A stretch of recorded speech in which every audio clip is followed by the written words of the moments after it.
Another argument is that the benefits of trade are uneven.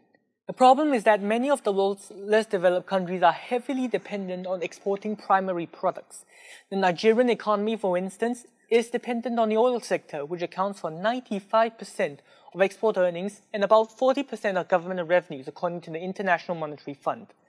The problem is that while these primaries tend to have very low income elasticities of demand, this may lead to a worsening of the terms of trade for these countries, which gets worse as world incomes grows at an accelerating rate.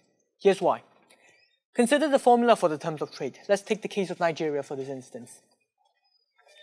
Again, the terms of trade is given by the export price index over the import price index. Now suppose that world income grows. The demand for Nigerian oil will, ceteris paribus, increase. But this increase is less than proportional to the rise in income because the demand for crude oil is income inelastic. So there will be a modest rise in the export price index in the numerator. The import content of Nigeria, however, is largely income inelastic demand. Manufacturers account for 86.4% of Nigerian imports in 2010, for instance. Thus, the demand for Nigerian imports, due to rising incomes in Nigeria, will lead to a more than proportional rise in the demand and therefore price of Nigeria's imports.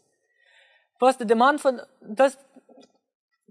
as a fraction, when the increase in the denominator exceeds that of the numerator, the terms of trade must fall, ceteris paribus. Thus, as we have established, this means that each dollar of Nigerian exports can now buy less imports, and this leads to worsening standards of living. The problem is worsened by the fact that such primaries are sold in markets that approximate perfect competition, such as the petroleum markets, and must command lower prices and profits.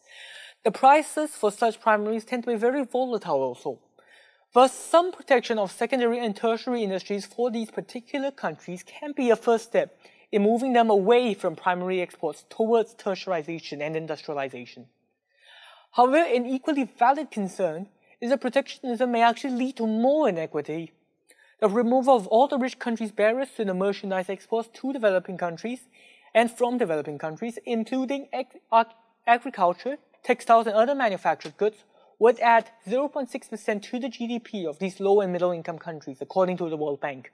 The benefits to poor people in developing countries of removing rich countries' trade barriers will be more than twice the $50 billion in annual development aid that rich countries now provide. Especially in today's economic climate, a very pressing and alluring reason for protection also is as an emergency measure to increase GDP growth and decrease a balance of trade deficit. This argument is very tempting because, ceteris paribus, economics theory predicts that such protection will lead to unambiguous gains in national income. This is because protection will either reduce import leakages from the circular flow of income or increase export injections or both, which will trigger the multiplier effect and lead to an export-led boom. Remember that net exports, X minus them, is a component of AD. With a balance of trade deficit, a cut in import expenditure or increase in export receipts must by definition improve the balance of trade position. However, the problem is that in reality, ceteris isn't paribus. Such policies will tend to lead to a whole slew of retaliatory barriers to trade from the major trading partners. This is because your improvement in BOT and your export-led boom comes at the expense of their trade position and growth.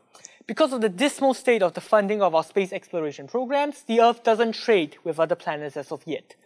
Thus, the balance of trade for all countries on Earth must sum to zero. One nation's BOT surplus must be funded by another's deficit. This is exactly what happened with the 1930s Smoot-Hawley Tariff Act in the US that raised tariffs on over 20,000 imported goods to record levels in an attempt to stave off the Great Depression. In May 1930, as a response to the act, USA's greatest trading partner, Canada, retaliated with new tariffs on 16 products that accounted for around 30% of US exports to Canada. Total US imports decreased from 66% from $44.4 billion in 1932 to $1.5 billion in 1933, the intent of the act. But because of the retaliation, US exports also decreased 61%, from $5.4 billion to $2.1 billion over the same time frame.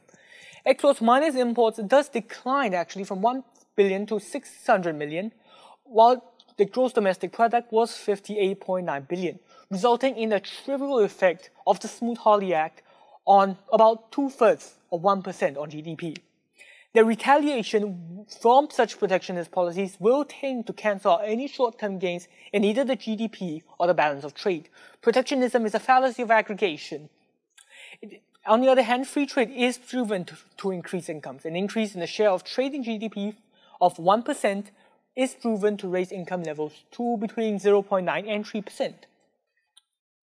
In this global recession especially, everybody is in the same sinking boat. Now imagine there's an idiot who's trying to climb onto the boat in order to keep himself dry while causing the boat to dip even lower. If you slap on tariffs to protect your domestic export earnings in this shared economic fiasco, you are that idiot. You are virtually inviting retaliation. During these troubled times, beggar thy neighbor policies will just make us all beggars. For the balance of trade in particular, the problem is that such indicators are for the man on the street just numbers.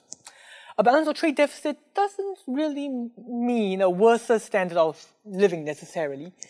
Think of it as on a personal level. I trade all the time. I run a persistent balance of trade deficit with Jurong West. Because unemployed, I produce or export no services or goods, yet continue to buy Jurong West goods and services. But does this mean I should stop trading with Jurong West? Should I impose tariffs on the produce I buy from Fair Price? Should I sign a VER with Kinokuniya? Well, I'm not sure I really want to grow my own lettuce. Unlike the balance of trade, however, the gains from trade are real and are enjoyed by most in the form of cheaper and better goods. Trying to pursue a balance of trade surplus for its own sake is like trying to blow up a Bedok reservoir because you can't get your tap to stop leaking.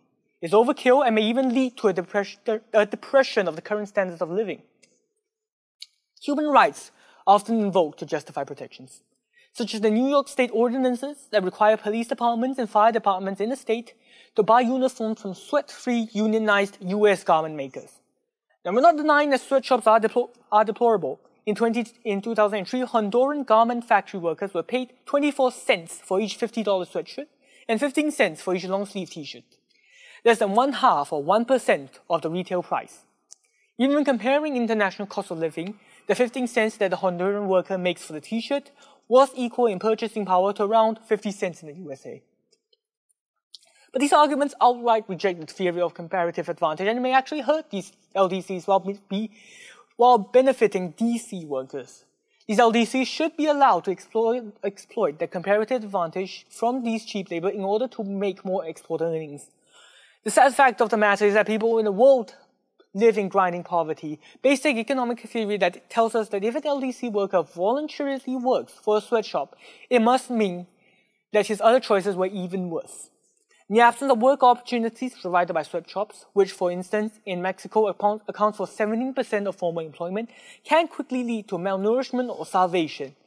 After the Child Labor Deterrence Act was introduced in the US, an estimated 50,000 jobs were lost in Bangladesh, Asia, leading to many of these workers, most of them children, to resort to jobs such as stone crushing, street prostitution, and street hustling.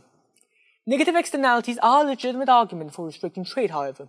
Singapore is a free port with almost no import tariffs, but let's look at the only classes of goods that are subject to import duty tariffs in Singapore. Intoxicating liquors, tobacco, motor vehicles, and petroleum products. These are not only goods and services with negative externalities, but the first two are demerit goods as well.